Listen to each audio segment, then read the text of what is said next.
Qaxalee takka guddattuu lafaa dhuftu takka qabadhee sidii dhufeetoo jira. Faaruu afaan Oromoo nan xumura jetteetoo jirti. Egaa kaa'amee keejillee isaan barattee hin beeku. Qaxalee guddattuu tana achumaan eebbisaayi. Faarfachuudhaaf maqaan keenyu dura mee nagaa gaafadhu hordoftoota koo. Okay, Hanna. Waaw, Hanna guddadhu si jechuun jaaladha. Faaruu afaan Oromoo faarfachuuf tokko, lama, sadi.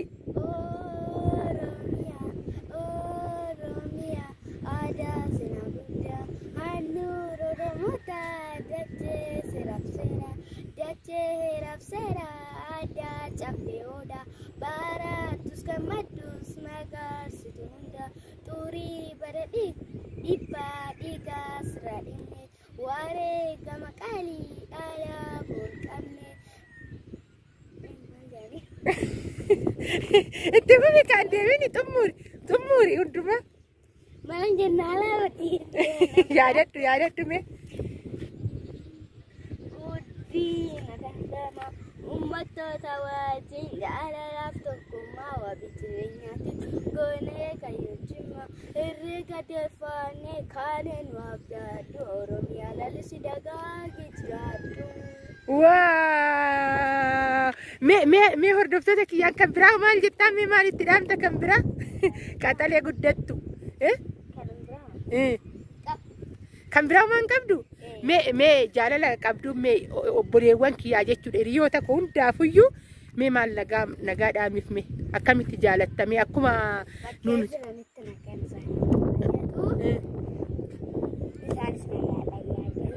amiin. Kanuma jettani isinis nagaa dhangala'ii jettani anus immoo nu guddadhu nama guddaa nu ta'ii siin jenna ishee. Egaa ka hordoftoota koo dhugaa dubbachuuf baay'ee cimtuudha laalame mataa kana keessa waan dhabame hin jiru ni faarfatti barumsa dhugaa dubbachuuf kan ishiin dubbistu ayyaa kutaa sagalii baradhee gara ishiin dubbisu waaqayyo kan marratti dhugaa dhaloonni kun baay'ee paastidha dhaloonni kun baay'ee deemadha dhugaa dubbachuudhaaf. Akkanumatti rabbiin dhaloota kana bakka nuuf haa buusu keessattuu dhugaa dubbachuuf sirritti dhaloota kana irratti hojjechuu qabna kanan jedhee hawwu keessa dhaloota akkanatti bakka cimina qaban kana hedduu namatti ejaa tolanii fidhaan isiniin jedha hin mul'annamu. Kunoo haala kanaan faaruu faarfattee jirti isiniin jedha urufa keessa jirra dhugaa urufa keessa waraabuu beesan asumaan dhufte na bira dhufnaana walumaan waraabuudhaa taa'in isiniin jedha. Me amma siraataniin ijoolleedhaan me sirriitti nagaadhaamiif me warroota ala jiran akkuma kiyya kana warroonni atti isaanii bilbilaan maatii isaanii dubbisanii jiru. Daftara gatte kaa'e barumsa deemaa jirti harri garuu qidaamedha barumsa qabdi jechuudha barumsa afuuraa baay'ee cimaa ilaal ijoollee Adaamaa ilkaan isaanii argaa ilkaan ishii billiziidha dhugaa dubbachuuf Adaamaa bishaan Adaamaa akkana godha. Ijoollee Wanjiitii fi ijoollee Adaamaa ilkaanuma isaaniitiin beekamu jechuudha. Kanaafuyyuu ilkaan ishii billiziidha. Kun olaanaa fi ilkaan ishiillee isiniin jechuun jaaladha. Egaa kana fakkaata ammaa fi isiniin jedha dhugaa amma sodaatteti malee wantoota baay'ee beekti. Aga ishii kana umurii kana ga'eetu iyyuu beeku. Dhaloonni kun baay'ee muddamaadha waanuma hundaafuyyuu rabbiin isaan haa guddisu mataa kanallee homtuutti seenini. Cimaa ta'anii nuuf haa bahanii Oromiyaan nuuf haa lalliftu biyyattiin hunduu nagaatti nuuf haa jiraatu isiniin jechuun jaaladha. Bakka jirtatti nagaan haa ta'a viidiyoo biraatiin walitti deebinutti isiniin jedha. Hirriba keessaa ka'ee sanan dhugaa mana siistariitti hirriba baay'eetu iyyuu nagaa boggaan dhufe duraanuyyuu baay'een boqaddaan isiniin jedha mana ishiitti akkas fakkaata. Nagaa nuu taa'ii bakka jirtanitti waaqayyo siffaan haa ta'u isinillee rabbiin nagaadhaan kara biyya keessanii isin agartu jechuun jaaladha. Egaa kana fakkaata amma faaruu Oromiyaa nuuf hin xumurre guyyaatti aanu seenanii amma akka muddamaatis taate barumsa deemaa jirti kanaafidha.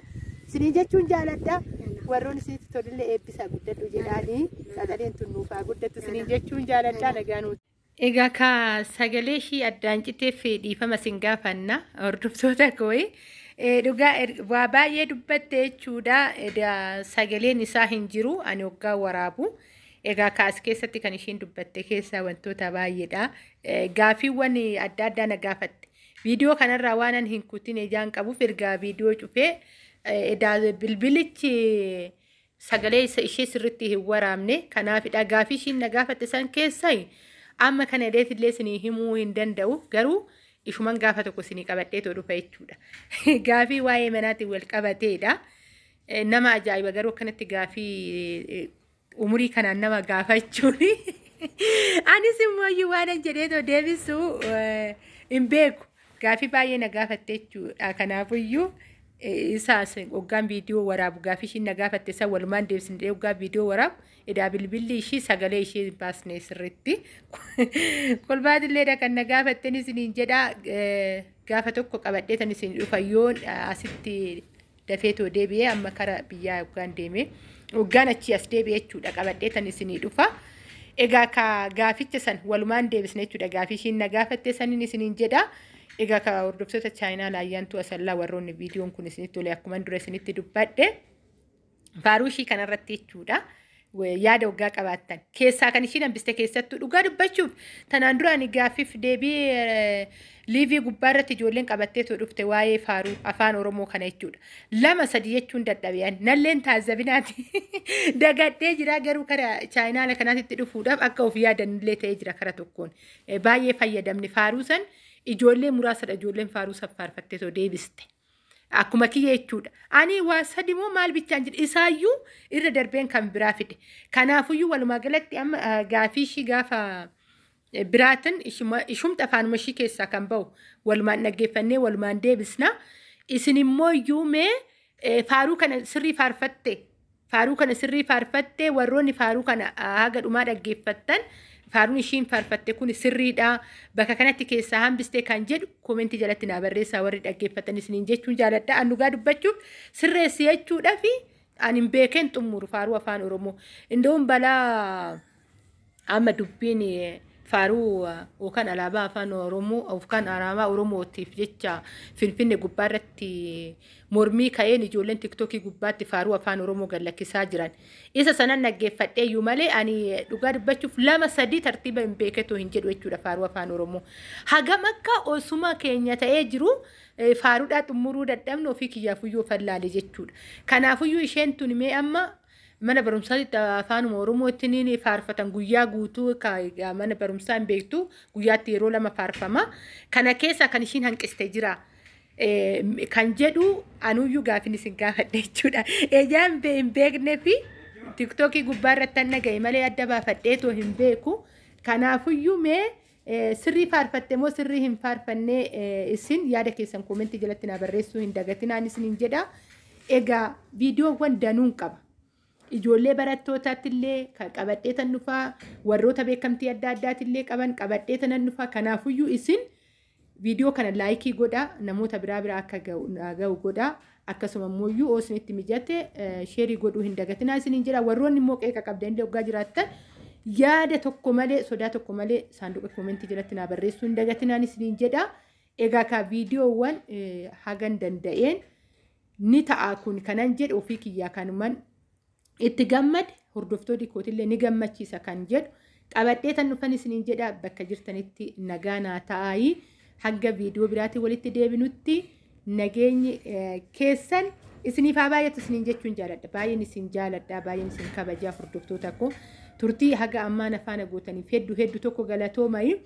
Egaa ka waa'ee viidiyoo waa'ee manaatillee kan wal qabatee ni jira. Qabadhee tan dhufaa isalleen isiniin jedha. Akkasuma wantoota adda addaa keessattuyyuu daldala qofa osoo hin ta'in haala adda addaa akkamiin akka namni daldala achumaa taa'ee tumaayyuu akkamiin akka daldalu nama yoggaa qabaatan akkamiin akka argamuu danda'u kan jedhullee anis hagan ergan dhufeeyyuu odeeffannoo qabadhe akkasuma immoo ofii kiyyaafillee wanta kana achuma taa'ee kanan itti fayyadame wanti inni jiru baay'eetuyyuu jira jechuudha.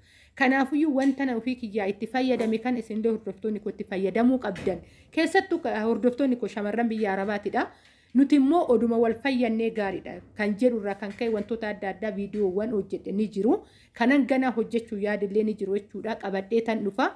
Kanaafuyyuu egaa isa san immoo hordofuudhaaf itti fayyadamuuf subscribe waggaa gootanii notification on waggaa gootan isin qaqqaba jechuudha. Kanuman isinin jechuu jaaladha. Egaa hanga amma turtiin afaana guutanii warroonni na jajjabeessartan hedduu tokko galatooma bakka jirtanitti nagaan koo dachaa isiniif haa baay'atuun isiniin jedha baay'ee haga viidiyoo biraatiin walitti deebinu.